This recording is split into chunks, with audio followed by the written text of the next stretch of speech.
नमस्कार बच्चों, मेरा नाम है नीतू चौहान और स्वागत है आप सभी का ब्राइट फ्यूचर में। दोस्तों, आज हम जो इकोनॉमिक का जो फर्स्ट लेसन है उसका स्टार्ट करने जा रहे हैं। तो इसका नाम है मुद्रा और बैंक व्यवस्था यानी कि मनी एंड बैंकिंग। तो इसमें मुख्य विचारणीय जो बिंदु है यानी कि हमको जो इस होल बुक में मतलब कि इस जो फर्स्ट चैप्टर है इसमें हमको कौन कौन से पॉइंट्स पढ़ने हैं, इसका जो पॉइंट्स दिया है मैं आपको बता रही हूँ यहाँ पे। जैसे कि दिया है विनिमय और इसके सुविधाएं। विनिमय प्रणाली क्या है, इसके सुविधाएं क्या है। उसके बाद से मुद्रा के विकास क्रम, जो मुद्रा है रुपया है उसका विकास कैसे हुआ, धीरे धीरे कैसे ये जो हमारा अस्तित्व है उसमें आया। उसके बाद से दिया हुआ है मुद्रा की अवधारणा, विशेषता, कार्यावली, प्रकार, भूमिका एवं असुविधाएं। फिर हमारा जो नेक्स्ट पॉइंट है उसमें है बैंक की अवधारणा, उत्पत्ति, प्रकार, कार्यावली। उसके बाद है नॉन बैंकिंग वित्तीय प्रतिष्ठान। तो इन सभी चीज़ों को हम इस बुक में ये जो है लेसन है इसमें हम क्या करेंगे, डिस्कस करेंगे। तो चलिए हम जो पहला पॉइंट है इसको स्टार्ट कर लेते हैं। पहले पॉइंट को देख लेते हैं इसमें क्या बोला गया है। जैसे कि देखिए, विनिमय प्रणाली क्या है। तो विनिमय प्रणाली ऐसे आप शुरू से ही आपको मिलते आ रहा होगा सोशल में, या फिर ऐसे भी आपको मिला होगा, कई जगहों पे सुनने को मिला होगा कि विनिमय प्रणाली आखिर है क्या चीज़, व्हाट इज बार्टर सिस्टम। तो बार्टर सिस्टम जो है ये जो है आपको क्लास 6, 7, 8, 9 तक आपको मिला होगा। ये तो जो है 10 का है। तो अभी मैं आपको फिर से बता देती हूँ। विनिमय प्रणाली का अर्थ होता है कि किसी वस्तु को देकर उसके बदले में दूसरी वस्तु को लेना ही विनिमय प्रणाली कहा जाता है। यानी कि कुछ आज से कुछ वर्ष पहले, कुछ वर्ष नहीं यानी कि कुछ शताब्दी पहले ही हम बोल सकते हैं, कुछ सेंचुरी मतलब कि पहले उस टाइम में क्या हुआ था कि लोगों के पास मुद्रा नहीं होती थी, लोगों को पैसे के बारे में पता नहीं था। तो उसकी वजह से वो लोग क्या करते थे कि वस्तु का जो लेन देन करके ही अदला बदली करके अपने जो दिनचर्या है उसको चलाते थे, अपने जीवन को व्यतीत किया करते थे। तो इस तरह से जो है यहाँ पर कुछ आपको जैसे कि इसके बारे में आपको मतलब कि उदाहरण देकर के समझाया गया है। जैसे कि मैं आपको यहाँ पर समझा देती हूँ। देखिए यहाँ पर देखिए, मान लीजिए कि क व्यक्ति धान का उत्पादन करता है। मान लीजिए आप हो, आप धान का उत्पादन कर रहे हो। आप क व्यक्ति यानी कि आप खुद को मान लो, राइट। आप क व्यक्ति हो, क नंबर आप हो, आप धान का जो है उसका उत्पादन कर रहे हो। उसके बाद से एक निश्चित अभाव की पूर्ति करने के लिए उसे गन्ने की आवश्यकता है। अब मान लीजिए आपने क्या किया है, आप धान का उत्पादन कर रहे हो लेकिन आपके पास में गन्ना नहीं है। तो आपको क्या करना है, गन्ना जो है वो किसी से तो मांगना होगा, राइट। आपको जो गन्ना है वो तो किसी से चाहिए ही, क्योंकि आपके पास सिर्फ धान है तो सिर्फ धान से आपका जो काम है नहीं चल पा रही है, आपको गन्ने की भी आवश्यकता है। तो गन्ना जो है आप वो किससे लोगे, राइट। तो यहाँ पर देखिए, अब यहाँ पर अन्य एक व्यक्ति ख गन्ना का उत्पादन करता है। अब एक कोई व्यक्ति है, ख नंबर एक व्यक्ति है, राइट। वो क्या करता है, गन्ने का उत्पादन कर रहा है। और जो क नंबर यानी कि आप जो हो वो आप धान का उत्पादन कर रहे हो। तो अब आप यहाँ पर क्या कर सकते हो, तो यहाँ पॉसिबिलिटी यही है कि आप इस व्यक्ति से बदल करके उस गन्ने को ले सकते हो। यानी कि आपके पास धान है तो कुछ धान इस व्यक्ति को, ख व्यक्ति को ले जा करके आप दे दोगे, और जो इसके पास गन्ने हैं उस गन्ने को आप फिर से रिटर्न उसके बदले में ले लोगे। लेकिन आज के टाइमिंग में ऐसा नहीं है। मान लीजिए आज के टाइमिंग में जो है हम जो भी चीज़ें उत्पादन कर रहे हैं अगर हमारे पास नहीं है तो उसके बदले में हमारे पास पैसा है, तो हम पैसा को दे करके कुछ वस्तुओं को हम खरीद लेते हैं या फिर ले लेते हैं। लेकिन उस टाइमिंग में ऐसा नहीं था और इसमें बहुत सारी असुविधाएं भी थी बच्चों। इससे जो विनिमय प्रणाली है इससे बहुत सारी असुविधाएं थी जिससे लोगों का जो जीवन था उसको चलाना कठिन हो गया था। जैसे मान लीजिए कि किसी एक व्यक्ति को चावल की आवश्यकता है। अब दूसरे व्यक्ति के पास मान लीजिए कि हाथी है, तो अब हाथी को चावल से तो हम बदल नहीं सकते, राइट। क्योंकि मान लीजिए आपको 1 केजी चावल उससे दे रहे हैं दूसरे व्यक्ति को, अब आपको हाथी उससे लेना है तो आप हाथी को काट करके तो नहीं ले सकते, क्योंकि यहाँ पर जो सामान है, कोई वस्तु है तो उसका जो मतलब हम मिला करके ले नहीं पा रहे हैं, वहाँ पॉसिबिलिटी नहीं हो पा रही है, राइट। तो यही है यह विनिमय प्रणाली और इसकी कुछ असुविधाएं भी हैं जो हम आगे डिस्कस करने वाले हैं। तो आई होप कि जो विनिमय प्रणाली है फर्स्ट पॉइंट है वो आपको समझ में आ गया। यहाँ पर दिया ही है जैसे कि एक वस्तु के बदले दूसरी वस्तु क्या है, एक वस्तु के बदले दूसरी वस्तु जो है लेना, राइट। देखिए, एक वस्तु के बदले दूसरी वस्तु जो है लेना ही विनिमय प्रणाली है। ये जो आंसर है आप इसको लिख लीजिएगा। तो बच्चों देखिए यहाँ पर दिया हुआ है विनिमय प्रणाली की असुविधाएं। तो असुविधाएं को हम देख लेते हैं कि जो पहले जो विनिमय प्रणाली जो व्यवस्था थी ये चल रही थी, तो इसमें ऐसी क्या असुविधाएं आ गई थी जिसकी वजह से जो लोग हैं इसको बंद कर दिए और जो मुद्रा का प्रचलन है वो शुरुआत हो गया था। ऐसे क्या कारण थे। तो देखिए बच्चों, यहाँ पर आपको बोला गया है सभ्यता के विकास के साथ साथ क्या हुआ था, जो वस्तु विनिमय प्रणाली का कालक्रम था वो भी समाप्त हो गया था। यानी कि जैसे ही जो सभ्यता है क्या हुआ था कि विनिमय प्रणाली कालक्रम से समाप्त गई। आदिम युग में जनसंख्या सीमित थी, हमारा समाज भी छोटा था, लोगों की आवश्यकताएं भी कम थी, वस्तुओं का उत्पादन भी कम मात्रा में होता था। ऐसी स्थिति में वस्तु विनिमय प्रणाली की शुरुआत हुई थी। समय बीतने के साथ साथ उस प्रणाली में कुछ असुविधाएं भी दिखाई पड़ने लगी और वस्तु विनिमय प्रणाली की 4 प्रमुख असुविधाएं का वर्णन इस प्रकार किया गया। यानी कि जैसे जैसे ही लोग, जो आदिम युग था तो आदिम युग में जो लोग थे उनके जो आवश्यकताएं थी वो कम थी और या जो सभ्यता थी वो उतना विकास नहीं था, तो लोगों की जो जरूरत थी वो भी कम थी, सब लोग भी कम थे। तो उस वजह से जो वस्तु विनिमय प्रणाली है वो कुछ हद तक चलती थी, लेकिन समय बीतता गया, धीरे धीरे क्या होता गया, लोगों की जो जरूरतें हैं वो बढ़ती गई, मांग है वो बढ़ती गई। लोग मतलब कि जो डिमांड्स होती हैं लोगों का वो एक्चुअली में मतलब कि क्या हुआ, बढ़ता गया। तो इस वजह से क्या हुआ कि जो वस्तु विनिमय प्रणाली है इसमें बहुत सारी असुविधाएं जो है देखी गई। तो उस असुविधा का जो उसमें जो है 4 मुख्य असुविधा देखा गया है। ऐसे तो बहुत सारी असुविधाएं होंगी, लेकिन मुख्यतः हमारे अध्ययन की दृष्टि से अगर देखा जाए तो वैसे 4 तरह की जो सुविधाएं हैं वो पाया गया था। तो फर्स्ट पॉइंट हमारा दिया गया है अभाव की पारस्परिक संगतिहीनता। यानी कि अब देखिए इसमें संगतिहीनता यानी कि मान लीजिए आपको एक कुछ उदाहरण के द्वारा समझाया जा रहा है, उस उदाहरण को आप अच्छे से समझिएगा, फिर जाकर के आप इस पॉइंट को समझ पाओगे कि अभाव की पारस्परिक संगतिहीनता आखिर होता क्या है। तो देखिए क और ख के बीच अभाव की संगतिहीनता अथवा तालमेल है।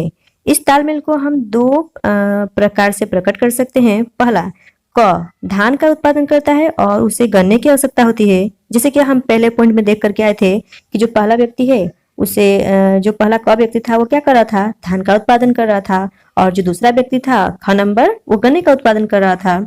तो उसके बाद से फिर क्या होता है, दोनों के बीच अभाव की संगति होने के कारण ही विनिमय यानी कि अदला बदली जो है संभव हुआ था। यानी कि मान लीजिए आपको एक व्यक्ति धान का उत्पादन कर रहा है तो उसको गन्ने का अभाव होना चाहिए, तभी जाकर के ना आप जाकर के उसे जो धान ले पाओगे, राइट। मान लीजिए कि कोई व्यक्ति धान का भी उत्पादन कर रहा है साथ साथ में गन्ना का भी उत्पादन कर रहा है, तो उसके पास तो दोनों चीजें हो गई। तो वो क्या करेगा कि वो किसी से अदला बदली करने जाएगा? नहीं, वो किसी से भी कुछ अदला बदली करने नहीं जाएगा। और मान लीजिए कि एक व्यक्ति है, उसे गन्ना गन्ना का उपजाऊ वो कर रहा है लेकिन उसके पास धान तो है नहीं, तो वो धान तो किसी से उसको चाहिए। तो अब यहाँ पर क्या हो रहा है कि जो इन दोनों में है वो आदान प्रदान होना मतलब नहीं हो पाया, इन दोनों में संभव नहीं हो पाया। लेकिन अगर मान लीजिए कि आपको असुविधा होगी, एक व्यक्ति के पास धान है दूसरे के पास गन्ना है, तो आप क्या कर सकते हो, तभी उसमें अदला बदली सामान का कर सकते हो। तो यानी कि संगतिहीनता होना चाहिए, यानी कि एक व्यक्ति के पास कोई चीज है तो दूसरा व्यक्ति उसके पास नहीं होना चाहिए, कोई दूसरा जो वस्तु है वो उसके पास नहीं होना चाहिए। वो दूसरा वस्तु उसके पास नहीं होगा तभी वो तो आपसे अदला बदली करेगा, नहीं तो आप उस जगह पे आप क्या हो जाओगे, आप कुछ सामान को नहीं ले पाओगे और जो संगतिहीनता जो है वो नहीं हो पाएगा और हमारा जो वस्तु विनिमय प्रणाली है वो सफल नहीं हो पाएगी। तो यह हमारा पहला पॉइंट देखा गया कि किसी किसी व्यक्ति के पास तो क्या हो रही थी, मान लीजिए उसको दोनों वस्तुएं उसके पास थी तो वो किसी से अदला बदली नहीं कर रहा था, तो अब आपकी जो जरूरतें थी वो पूरा नहीं हो पा रही थी। तो इसे हम कहते हैं अभाव की पारस्परिक संगतिहीनता। आई थिंक ये जो पहला पॉइंट है आपको समझ में आया होगा। मैं बिल्कुल शॉर्टली समझा रही हूँ क्योंकि जितना लंबा जो वीडियो है वो आपके लिए बनाना पॉसिबल नहीं हो पाएगा क्योंकि ये बहुत ही लॉन्ग वीडियो हो जाएगा। और बच्चों, अगर अभी तक आप लोगों ने इस चैनल को सब्सक्राइब नहीं भी किया है तो इस चैनल को सब्सक्राइब जरूर करें और अपने दोस्तों को शेयर भी करिएगा ताकि वो लोग भी इस वीडियो को देखें और एग्जाम के लिए उनके लिए थोड़ा सा हेल्पफुल हो जाएगा। तो फिर हम चलिए नेक्स्ट पॉइंट को देख लेते हैं। आगे जो नेक्स्ट पॉइंट है वो क्या है हमारा। तो बच्चों अब देखिए नंबर जो 2 पॉइंट है, हिसाब करने यानी कि मूल्य निर्धारण की सामूहिक इकाई का अभाव। यानी कि अब मान लीजिए जो कोई वस्तुएं होती है तो उस वस्तुओं को उसमें उसका मूल्य यानी कि उसका दाम लगाना जो है वो बहुत ही कठिनाई होने लगता है। मतलब कि उस टाइमिंग में जो पिछले समय में मतलब जो पीछे का टाइमिंग था, लोग क्या करते थे, वस्तुओं का बदला बदली कर रहे थे। तो उस टाइमिंग में अब क्या हो रहा था, लोगों को जो वस्तुएं हैं एक वस्तु के बदले कितनी वस्तु दी जाए इसका निर्धारण करना लोगों को बहुत कठिन हो रहा था। मान लीजिए कि यहाँ पर बताया गया, आपको देख सकते हो, विनिमय योग्य सामग्री की संख्या बहुत है, प्रत्येक सामग्री का मूल्य अन्य सामग्रियों के माध्यम से प्रकाशित करना होगा। जैसे एक सेब के बदले 3 अमरूदों का विनिमय, यानी कि एक सेब अर्थात 3 अमरूद। तो अब आप यहाँ पे देख सकते हो एक सेब के बराबर 3 अमरूद का ऐसे मतलब एक आइडिया लगाया जा रहा है। लेकिन परंतु सेबों के विनिमय की दर एक ही नहीं हो सकती। बाजार में वस्तुएं हैं, उन सब के बदले विनिमय दर होना आवश्यक है।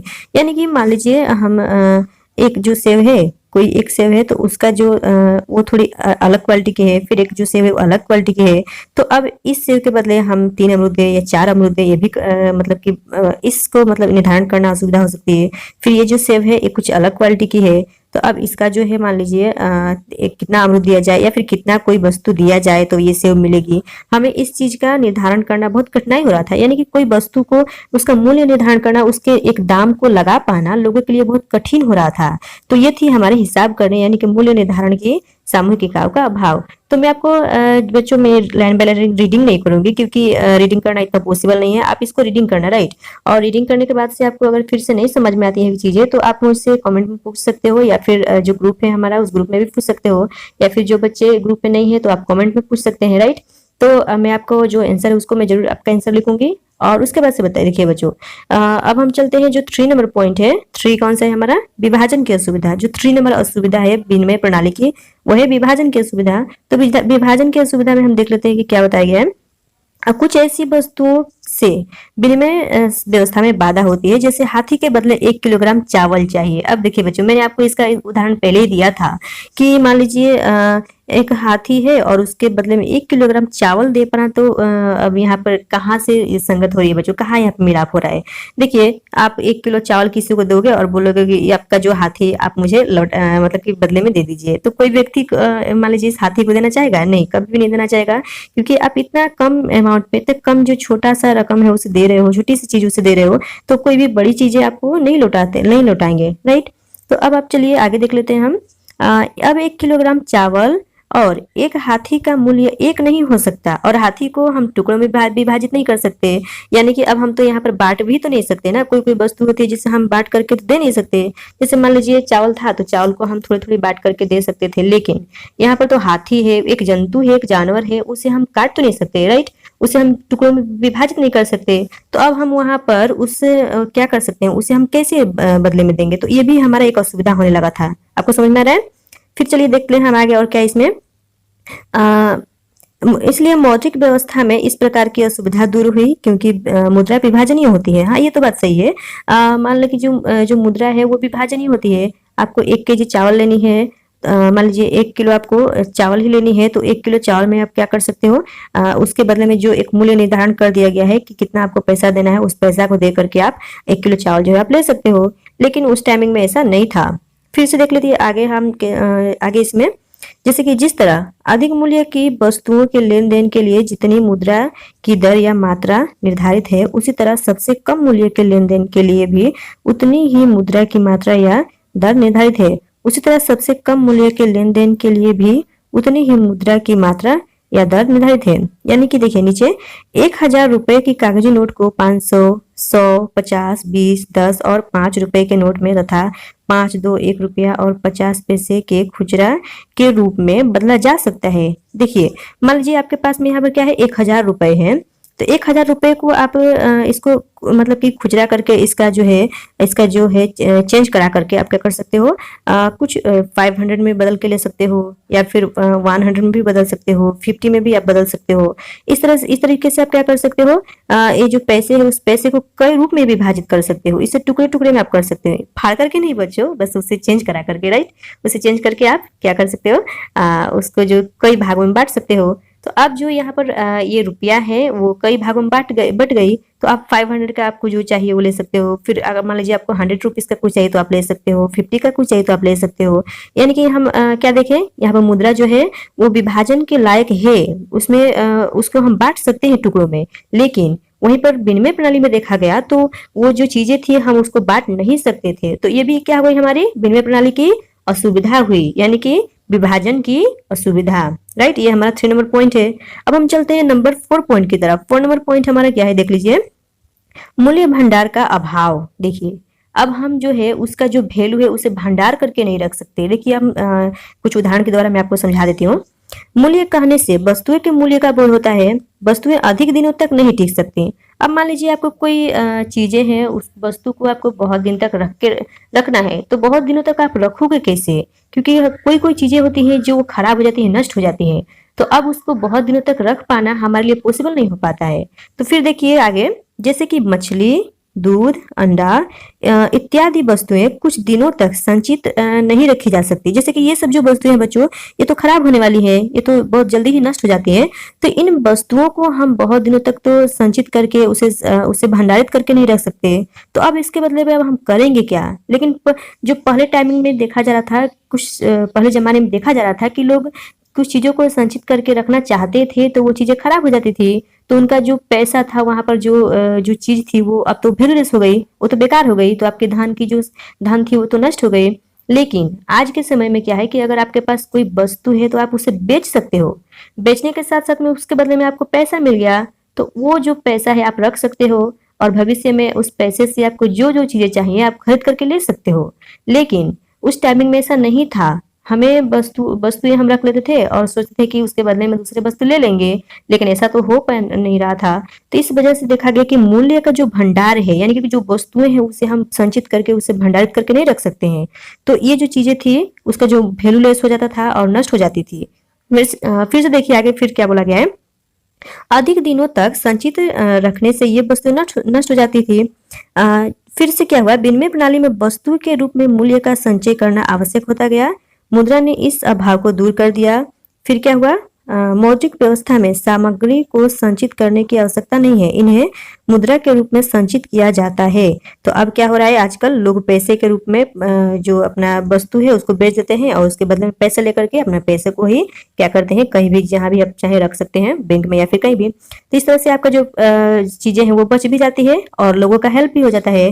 अब मान लीजिए कि आप घर में रख करके उस वस्तु को नष्ट करोगे, उससे अच्छा आपने उस वस्तु को क्या कर दिया, बाजार में सेल कर दिया। अब बाजार में वो चीजें जहां तहां जाएंगी, लोग उसका सेवन करेंगे और वो काम भी हमारे आ जाएगी और साथ साथ में हमको जो है पैसे भी हमें मिल जाएंगे। समझ में आया आपको?